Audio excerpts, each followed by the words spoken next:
America, I should say, don't have any clear direction on what is right and what is wrong. People are just basically doing their own thing. Since we are God's creation, who better than God can give us the correct perspective on relationships, marriage, the family, love, sex, etc.? Too long, the church has been quiet about many of these issues and subjects, and that's one of the reasons we want to say something and speak out loud. We must reestablish the true biblical view on these issues, on relationship, on family, on marriage. Having the correct view on these matters would change and impact the next generation. Because what we are about or how we see relationships is what we're going to transmit to our children, and it's going to be passed on.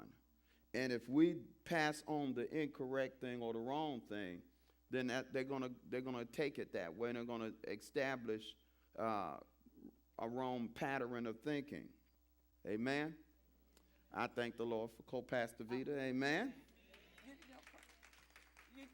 Just this week, I've had several numerous of phone calls, and people have been asking me questions, and I want to address this to the single women. And one of the questions, of course, she was single, and she has a child, and she asked me. She said, Pastor Vedia, she said, how long, she said, I'm dating someone, and I want to know how long should I take before I introduce my new friend to my little girl. Let me say this, and then people from Raw heard me say this before, but just for the sake of the CD, don't do that too quickly. And the reason why, well, matter of fact, you should only really introduce him, or if you're a male, you should only introduce her when you know that you're going to marry him. Because when you introduce them too soon, within the children, expectations get high, just like your expectations get high. And if you get disappointed, they become disappointed. So don't introduce them too soon. Just wait and see how it's going to work out. And then another thing is, shield your kids from your heartache. Too many times I see parents and I see their children take on their offenses. Right. What do you mean by that? Numerous of times, plethora of times, the relationships didn't work. And they literally, and the guy literally saw his mama get hurt. And he want to be with his mama. He want to follow his mama. And you know what happened? Whether it's a girl or a boy, or a girl or a guy, you know what happens?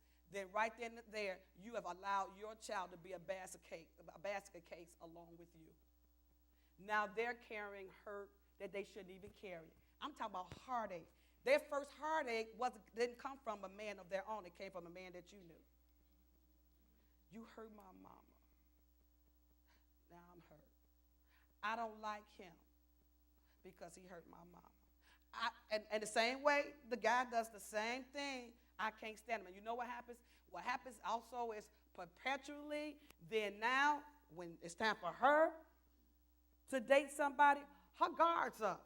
Well, I'm going to watch out for you, and I'm not going to give my all to you, because I remember back in 1992 when my mama got our heart hurt, I ain't going there. You do them wrong. You raise them wrong. That's why you're supposed to protect them and shelter them.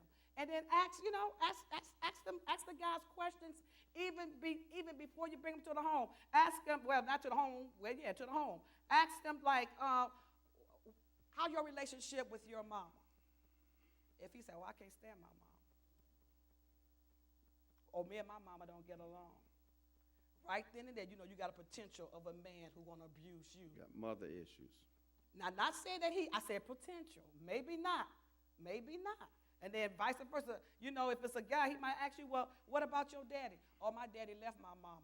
Oh, okay, well, she having abandonment issues. Mm-hmm.